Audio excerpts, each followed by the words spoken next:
Hello, creators, and welcome to Rediscovering Be Something Wonderful, where we revisit timeless classics from deep within our video archives. One of the most frustrating experiences in conscious reality creation is feeling as though reality keeps giving you more of what you don't want. The more you try to change unwanted conditions and circumstances out there, the more those same conditions seem to persist. The more you react to the reflection, the more the reflection appears to stay the same. But what if the reason nothing changes is because you've been trying to change the reflection instead of the image creating it? In this message, you'll discover one of the most powerful insights from Vadim Zeland's Reality Transurfing and the concept of the dual mirror of reality. You'll discover why fighting and resisting unwanted circumstances only keeps them alive, why reality doesn't respond to what you want or don't want, and why trying to fix the reflection is like a kitten fighting its own image in a mirror. More importantly, you'll discover the real secret behind changing your entire life experience. You don't change the world, you change yourself. In other words, you choose and decide who you are and what your reality is. Then physical reality has no choice but to reflect it. It's law. You'll learn why the mirror responds to the image of your I am identity rather than to changing conditions and appearances, and why the fastest way to change your life is not to fight the reflection, but to choose a new identity. Now, let's open the vault once again and rediscover what it really means to change 3D reality. Welcome back to Be Something Wonderful. I set the intention yesterday that I wanted to cover mirror principles 4 and 5 with you, and that by the time I get there that there'll be questions that relate to that. And sure enough, there are questions from you that relate to these principles. The first one was actually on the channel yesterday. One of you said, well, it's hard not to react to 3D conditions. So I really want to talk about this. And we've talked a lot about reacting to 3D conditions, but I'm going to really hit it like I've never hit it before. And then another of you wrote that, Tom, what about improving your health and changing your appearance? And this has been asked before, and I really want to cover this because it's always the same principles. No matter what you desire, it's the same thing. You've got to create the state within. It doesn't matter if it's $1 million or a change or better health or changing your appearances. It's all the same. But let's really unpack this today in more. So here's what I want to say. So it's hard not to react to unwanted conditions in 3D. But remember, when you're reacting, you're looking into the dual mirror of reality. And the dual mirror can only reflect back the image that you're projecting. And so if the image is reacting, if the image is you don't like it, you don't want it, that's what will be reflected back. That will be your 3D reality. Hear this. It's like a kitty in front of a mirror. You ever see a kitty chasing its reflection? Right? The mirror always reflects what the kitty's doing. The kitty fights and fights and plays, but it's always the same. So this is what I want to really get to you. That it's the reflection of the dual mirror. So that's what you're creating when you react. That should be enough to not react, knowing that it's all you, that you create it with the reaction. It should be enough, right? But if it's not, we're going to really unpack it today. And this is big. Reality doesn't, hear this today loud and clear. It's not that you're changing reality. Reality doesn't change. It's not that you're changing the world. The world doesn't change. The dual reality mirror doesn't change. What changes? You do. Hear this. You change within. When you change, the world you perceive, the 3D reality that you see changes to reflect that change. So it's not really change, it's a change in your perception. Remember, 3D reality, the universe, the world is all within you. So you're simply changing your perception. Reality doesn't change. Underneath it, it's the same. Wow, this is big. Your perception in relationship to the world and your concept of yourself change. When they do, the image on the metaphysical side of the mirror, remember we talked about the other side of the mirror, 3D reality is the reflection, is the manifested reality. The other side is the metaphysical side where you create the image. That other side changes by putting your attention on the desired end. If you put your attention on, for example, things in your appearance that you don't like, that's what you'll create. If your perception, if your state is that I need to change this, the reality mirror says, so be it. You need to change it. And keeps showing you the thing you want to change. Hear this, right? And therefore your reflection, you in 3D in the world, changes to conform to your new image. When you change, the image changes. When you stop focusing on the parts of your appearance or your health that you don't like, and start focusing on being that improvement, right? As opposed to improving yourself, be the improvement, then you'll see it. As soon as you love yourself for who you are and see that greater appearance, that divine appearance of who you really are, then the world changes. Then your appearance changes. Then your health changes. Everything changes. So let's really unpack this. Remember, it's always working out for you. This is the amalgam that we talked about in the last video. Create that amalgam. It really is always working out for you. Why? Because when you believe that, the world conforms. The mirror shows you it working out for you, right? And when you really believe it, it will. The mirror is dispassionate. It will always show you the image that you're feeling, thinking, assuming, and believing. Right? It's always the perfect unfolding because whatever is unfolding is. Hear this. When you fight against that reflection just is now. And so you can't change it like a kitty pawing at the mirror. Right? It is what it is. But you can change the image of what is in your reality. Right? And when you do that, reality changes. Within, you change it within, it changes without, right? It's always unfolding. So know that it's the perfect unfolding, whatever it is. When you do that, it must be. Hear this. When you believe that, the 3D world will show you why it's the perfect unfolding.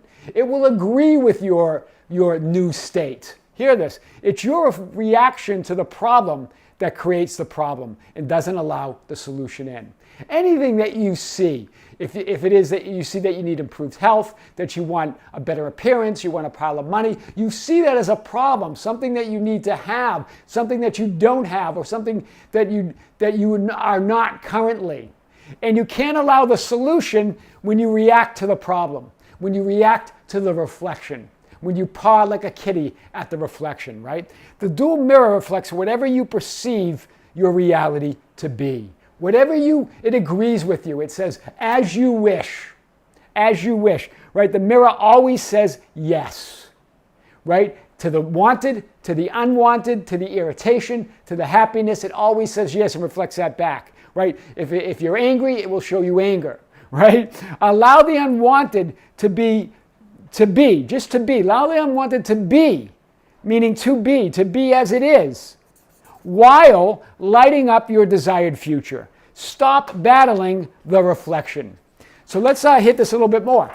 Trust in your higher self and infinite intelligence. Otherwise, you'll be relying on your limited 3D self.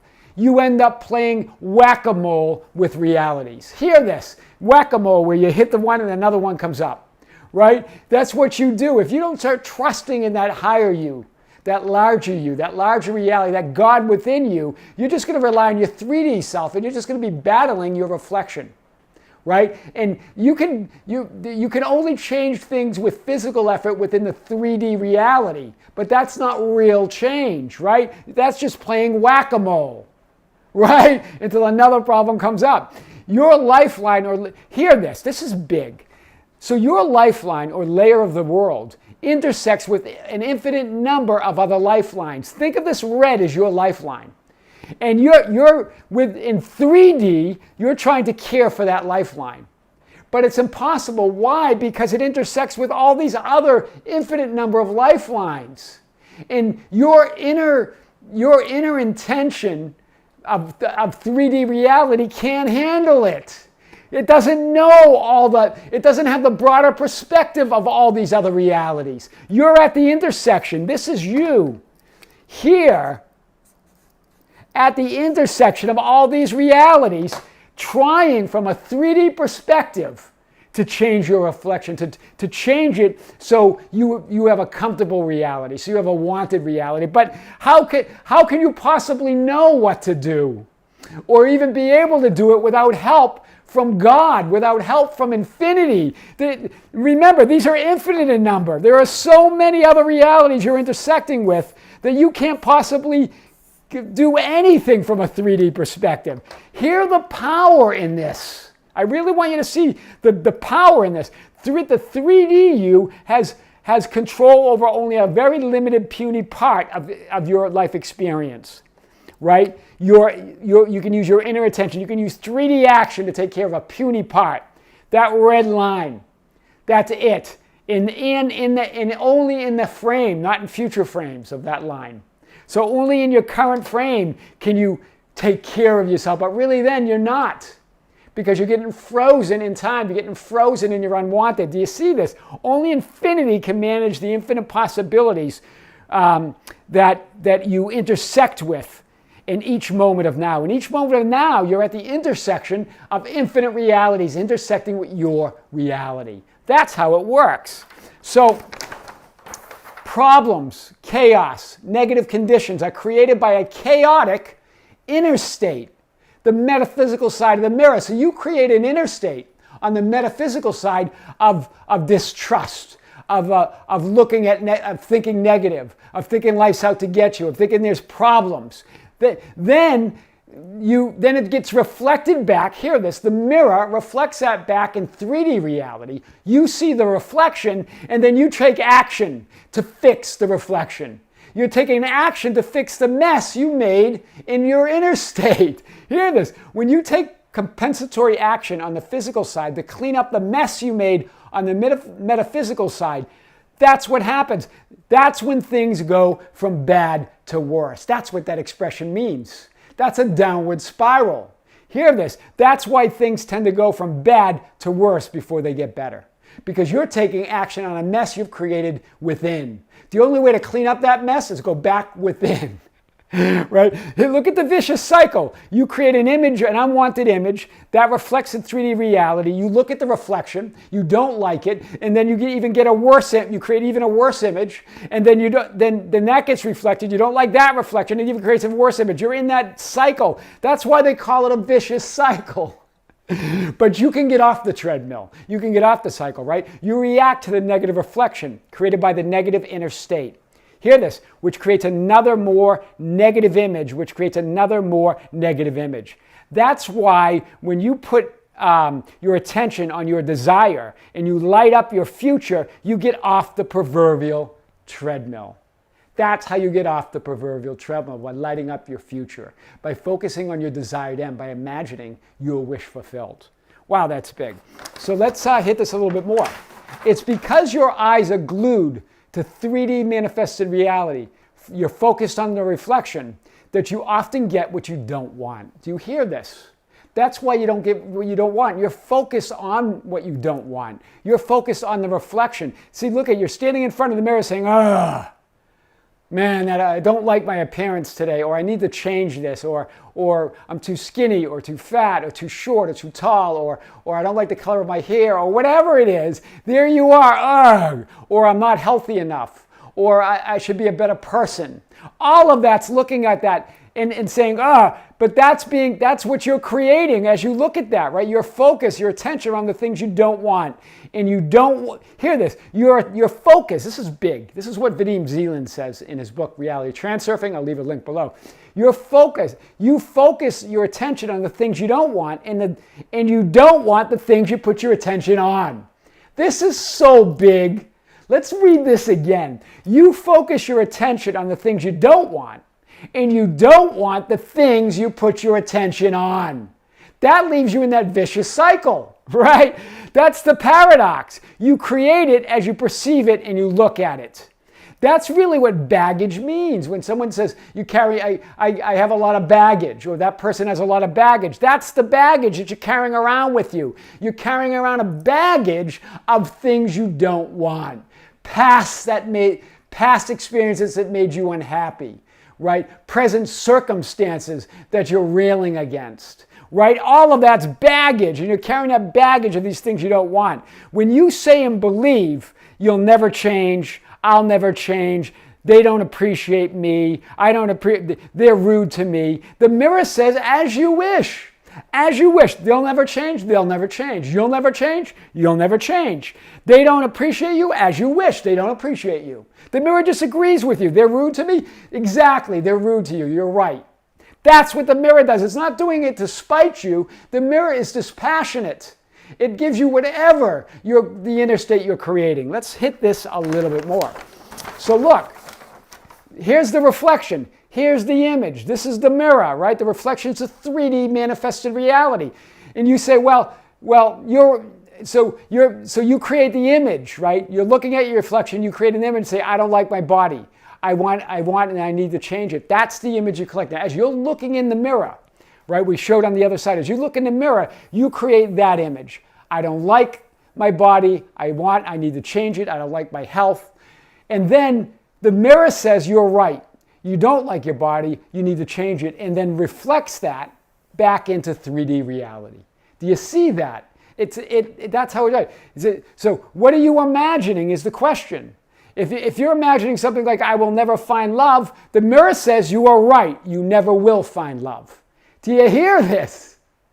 Right? And this is what Vadim Seelan says, if I do not like myself, I do not like myself. Hear the power in that statement. If I do not like myself, I do not like myself. If you say in the reality mirror, you create an image that I don't like myself, the reflection back to you is, I don't like myself. That's how the mirror works. You're right. If you say it's all my fault, the mirror says, you're right. It's all your fault. You deserve to be punished. Feel guilty to be there. That's what the mirror says, right? That's what creates these bogus illusions of unworthiness. These bogus illusions that we're not good enough, right? It's us within creating that, and then it's reflected back in 3D reality. The world confirms it, and then we even feel worse. We feel more unworthy, right? You are so worthy. You are so deserving. There's nothing to feel guilty about. It's just looking in the mirror. It's just creating the image that you want to create, who you really are. Remember, if you're looking in the mirror, fear focuses your attention on the possible unwanted outcome. So if that's the image you're creating, oh, I don't want that, the mirror says, oh, yes, you do. Right? Because it reflects back that fear, right? Because your attention's on it. You're creating. The mirror is going to give you the unwanted. It's going to reflect that unwanted back to you, right? Doubt's the opposite. Doubt is about the possibility that something might not happen. So you start doubting it. And here you're saying, well, maybe it won't happen. The mirror says, okay, so be it. It will not happen. Do you see it, guys? This is big. The mirror says, as you wish. So let's really unpack this a little bit more. What does it feel like? What does it fit? Why? Oh yeah, not what. Why? This is your question. Why does it feel like things happen to us as if to spite us? Right? One of you asked that as well. That it feels like that the world's working against you, that it's happening to you. That is mirror principle 4. Such a powerful principle. Here's what it says. The mirror cites the content of the relationship but ignores its orientation. It cites the content of your relationship. What does that mean? The content is like, I don't want this. I doubt I will manifest my heart's desire, right? Or I want this, but I doubt I can have it. So that's the content. The mirror then says, okay, you don't want this, but your attention's on what you don't want. So the mirror gives you more of what you don't want. You doubt I will manifest it. The mirror gives you more things to doubt. Do you see this? It's focusing, it cites your content, not the context. What's your context? Well, when you say I don't want this, you're really saying I love this instead. I really want this. I don't like this. I really like this. The only reason you're saying that is because you desire something else. You have something you want, but the mirror doesn't pay attention to that. Hear this. It doesn't pay attention to the context or the orientation of which you're saying, I don't want this. I know when you say, I don't want this, you're implying, you're saying, I want this instead, right? I don't want this reality. I want the opposite of this reality. But the mirror only pays attention to content. It's dispassionate. It doesn't pay attention to the context of what you're saying, right? You say, I doubt it will manifest. What you really are saying is, I want to, I intend to, I choose my heart's desire, right? But the mirror doesn't pick up on that. Why? Because you're saying, I doubt it, right? So that's big, right? This is a big principle. Mirror cites the content of your relation, but ignores its orientation, right? You don't get what you want, you get who you're being. You get the image you're creating with your thoughts, feelings, and assumptions, right? The mirror is dispassionate and says, as you wish. Physical 3D reality equals your reflection. So trying to change it, trying to stop it, trying to change that, is like you're on a wheel, right? It's like you're on the hamster wheel, right? Instead, get off the treadmill, right? And change the image, right? This is a good example. A good example is if you ever got into a skid when you're in your car. Maybe the roads were wet. Maybe there's snow. I come from Boston, and I remember driving in snow. You always turn into the skid or the direction of where you're swerving to. That's how you control the car, right? So turn in, instead of turning, as soon as you turn away, if you're headed for something and you cut the wheel and you turn away, for sure you will skid in to what you wanted to avoid. What do? You turn into it, and now you have control, right? Now you can avoid the obstacle. That's what we're talking about. When you don't want something, for sure you will get it, right? Turn your wheel in the direction of the skid, and you will avoid the disasters. But let's unpack this a little bit more. So you're saying, Tom, well, what do I do instead? Okay, I get it, turn into the skid, but what does that really mean? What does all of this mean? It means stop chasing your reflection like a kitty in front of the mirror, right? You're trying to change the reflection's vein. It's like standing in front of your own mirror and being unhappy with yourself and saying, oh, I don't want that, and start trying to change the mirror, right? So the fifth mirror principle, so powerful, switch your attention from the reflection to the image. You will never catch up to the reflection, striving and struggling to change something. You're never going to catch up. Just like the kitty, you never catch the reflection. As much as that little kitty wants to catch that reflection, it can't, right? Instead, imagine, intend, create your desired image by lighting up your future frame. Go to the end of your wish fulfilled. Let go of the world, the reflection, and the world will come to meet you. Remember we talked about the prodigal son? When the son goes off and blows the inheritance, I've talked about this before, and then comes back. And then the father, right, that greater consciousness, that greater you, your wish fulfilled, the world, right, the real world, right, the real reality, the ultimate reality, infinite probabilities, or just God. God came out to meet him halfway, right? The world will come to meet you halfway when you go to meet it. When the prodigal son went to return to the father, the father, it says in the prodigal that the father saw him a long way off and went to meet him and hugged him and embraced him. The world will hug you and embrace you when you turn to it by imagining your wish fulfilled. That's how to change 3D reality. That's what it really means. I am your host, Tom Kearin, and this is the Be Something Wonderful studio of higher consciousness, where we help you level up and become the best version of yourself. Don't forget to subscribe, hit the notification button, like and share our videos. That's how we get our message out. Hit us up on Facebook at Be Something Wonderful, Instagram and Twitter at Tom Kearin, or visit our website at tomkearin.com or besomethingwonderful.com. Guys, don't forget to share our channel, share the videos, tell your friends, family, and strangers about it. Share it on your social media. This is how we grow. You can also contact me at info@besomethingwonderful.com. Until next time, with the greatest love and the greatest light, see you soon.